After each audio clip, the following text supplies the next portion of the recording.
दिवाली का त्योहार आ गया है और आपके घर की खुशियों को बढ़ाने के लिए राजकमल मोबाइल एंड इलेक्ट्रॉनिक्स लेकर आया है बड़ा दिवाली ऑफर।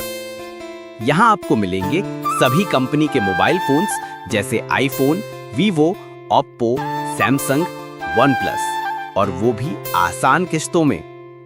साथ ही AC, fridge, cooler, smart TV और हर तरह के इलेक्ट्रॉनिक आइटम्स अब आपके बजट में। तो देर मत कीजिए, आज ही आइए राजकमल मोबाइल एंड इलेक्ट्रॉनिक्स और दिवाली ऑफर में अपना पसंदीदा प्रोडक्ट बुक करवाइए। राजकमल मोबाइल एंड इलेक्ट्रॉनिक्स, आपकी खुशियों का भरोसे। भूमाफियाओं का बोलबाला, सरकारी विभागों की मिलीभगत से फर्जी पट्टों का खेल। भूमाफियाओं का साम्राज्य अब इतना मजबूत हो चुका है कि प्रशासनिक तंत्र भी इनके आगे बेबस नजर आने लगा है। ऐसा ही एक ताज़ा मामला अजमेर के फायसागर रोड क्षेत्र से सामने आया है, जहां असली जमीन मालिकों की जानकारी के बिना ही नगर निगम ने संपत्ति पर पट्टे जारी कर दिए। पूरा मामला तब उजागर हुआ जब असली मालिकों को इस बात की भनक लगी और वे मौके पर पहुंचे। इस बीच एक अन्य दावेदार की शिकायत पर सेटलमेंट ऑफिस की टीम भी मौके पर आधमकी और अत्याधुनिक ग्लोबल मशीन के जरिए भूमि का सीमा ज्ञान सर्वे शुरू कर दिया गया। लेकिन मामला यही नहीं थमा, दोनों पक्षों के समर्थक मौके पर बड़ी संख्या में पहुंच गए, जिससे माहौल गरमाने लगा। स्थिति को बेकाबू होता देख गंज थाना पुलिस का जाब्ता भी मौके पर बुलाना पड़ा। मामले की गंभीरता को देखते हुए तहसीलदार ओम सिंह खुद मौके पर पहुंचे और टीम के साथ कार्यवाही शुरू की। उन्होंने बताया कि यह विवाद 2 खसरा नंबरों से जुड़ा है। लंबे समय से सीमा ज्ञान नहीं हो पाने के कारण स्थिति विवादित हो गई है। नगर निगम द्वारा इस भूभाग पर पट्टे जारी किए गए हैं, जिसकी शिकायत पृथक प्राधिकरण को की जा सकती है।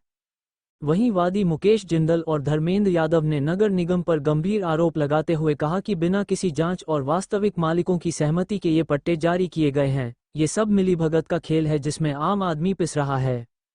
स्थानीय लोगों का कहना है कि सरकारी विभागों के बीच तालमेल की कमी और भूमाफियाओं की पैठ से पूरा सिस्टम चरमराया हुआ है। करोड़ों रुपए की कीमत वाले इस भूखंड पर माफियाओं की गिद्ध निगाहें टिकी हुई हैं, जो फर्जी दस्तावेजों के सहारे भोले भाले लोगों को ठगने में लगे हैं।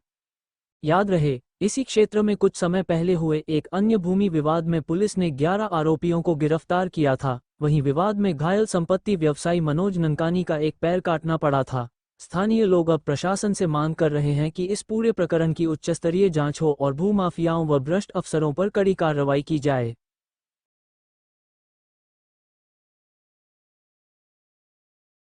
है अच्छे अधिकारियों से जानकारी करें इसके बारे में। नहीं, आप यहाँ पे मौके पे आपको नहीं पता कि आपको क्या करना है? क्या करना है? हमारा तो यहाँ रिकॉर्ड लेकर के उपस्थित है, सेटलमेंट टीम आई है, उसको रिकॉर्ड अवेलेबल कराना है। तो सेटलमेंट की टीम को आपने रिकॉर्ड अवेलेबल करवाया? हाँ, लेकर के उपस्थित है हम।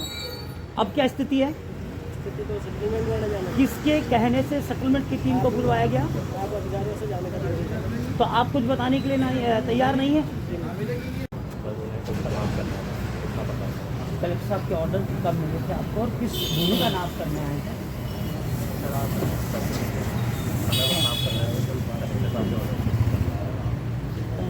चेतन बालोटिया कोई खासदार है नहीं किसी तरह से।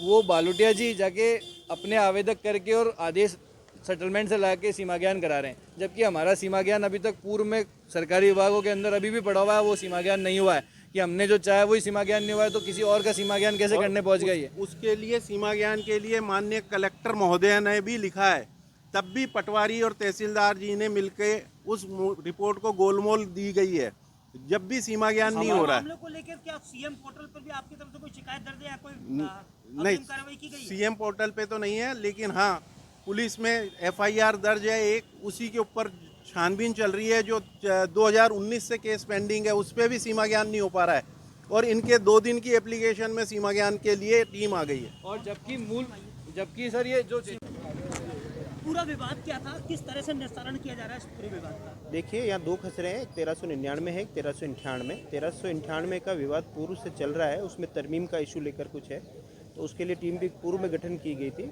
बट अभी वो सेटलमेंट के द्वारा उसका अभी पूर्ण निस्तारण नहीं हो पाया है। किस स्तर पर आवेदन की उसमें भी कमी है। 1399 भी उसके लगायत खसरा है, तो यहाँ 1399 के पट्टा होल्डर के द्वारा आवेदन किया गया था कि 1399 की हमें क्लियरिटी दे, क्योंकि एक मौके पर विवाद है। तो 1398 और 1399 के बाउंड्री लाइन के लिए सेटलमेंट में आवेदन किया गया और सेटलमेंट के द्वारा सीमा ज्ञान किया जा रहा है, ताकि 98 और 99 की बाउंड्री लाइन तय हो, तो जो दोनों के पक्षकार है उसमें पट्टा होल्डर है, इसमें खातेदार है, ताकि इनका निस्तारण हो सके विवाद का। मूल मुद्दा यही है, उसी के लिए आज सेटलमेंट की टीम और रेवेन्यू टीम के द्वारा सीमा ज्ञान किया। सर यहाँ पर ये विवाद है, सामने आया शिकायत पक्ष की शिकायत है कि यहाँ पर पट्टे जारी कर दिए गए, जबकि जो जमीन के मालिक है उनको पता ही नहीं। पट्टा जारी किया गया है, ये निगम के द्वारा प्रक्रिया है, उसके लिए अलग से एक प्राधिकरण है, वहाँ यदि इस संबंध में कोई शिकायत है तो वहाँ इसमें दर्ज की जा सकती है। मूल मुद्दा है कि 98 और 99 की जो बार बार विवाद होता है, लॉ एंड ऑर्डर का इशू भी बनता है, उसके निस्तारण के लिए भाई जहाँ 99 होगा वह 99 रहेगा, मशीन द्वारा DGPS मशीन के द्वारा किया जा रहा है, जहाँ 98 वह 98 रहेगा। पर जब तक ये तय नहीं होगा कि कहाँ 99 कहाँ 98 है, तब तक विवाद का समाधान नहीं हो सकता, उसी लिए आज